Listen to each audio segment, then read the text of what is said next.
Sabi ni Mama, kapag nakita mo na daw yung taong mamahalin mo hanggang sa dulo ng buhay mo, magbabago daw ang pag-ikot ng mundo mo.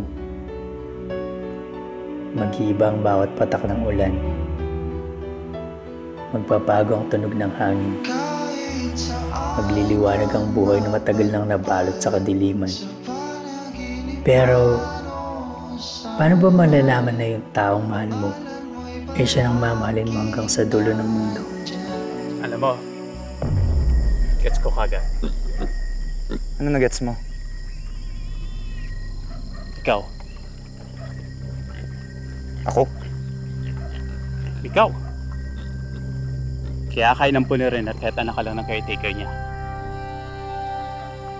Dahil malungkot siya. Noong una, gusto lamang kitang bantayan just to make sure na maging okay ka. Tapos naging magkakilala tayo. Naging magkaibigan tayo. Tapos nagmahalan na tayo. Loneliness is the closest thing we living shall ever come to death. And I prayed for it. I want you to know that. I prayed to love you. I prayed I would change. Now, I just pray you're in the arms of someone whose prayer came true. Hindi naman daw talaga patas ang mundo. Pero pagdating daw sa pag-ibig, nagiging patas ang lahat. Pwedeng magmahalan ng dalawang taong parehong sinaktan ng nakaraan. So ano tayo, Ben? Ginamit mo lang ako? Ha? Naging kayo ni George tapos kayo mo na sasabihin sa akin na I love the world, ha? Pwedeng maging buo ang isang taong niyurak ng kamunduhan. Mahal kita.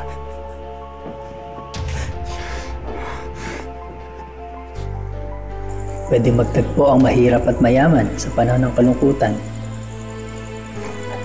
I imagine this. Holding your face. Looking at you.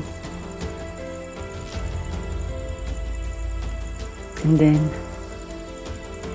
the meteor hits. Pwedeng maghilom ang mga kaluluwang winasak ng karanasan. Stand with the world.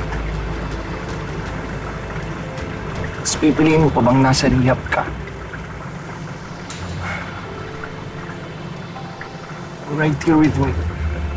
Hindi ako sigurado kung tama si Mama. Listen to me! George, please! Wala namang perfecto, di ba, anak mo? Walang perfecto, anak, kahit wasak na wasak ka na. At dito si Mama, si Sam nandito, anak. Mahal ka, mahal kita, anak. Mahal na mahal, kahit ano ka pa. Parang awa mo na, please, anak. Please. Tanging alam ko lang ngayon, inatagpuan ko na ang taong para sa akin. Ang taong mamahalin ko hanggang kamatayan. Sam, mahal kita. Mahal na mahal na mahal na mahal. Utangin ng asteroid yun.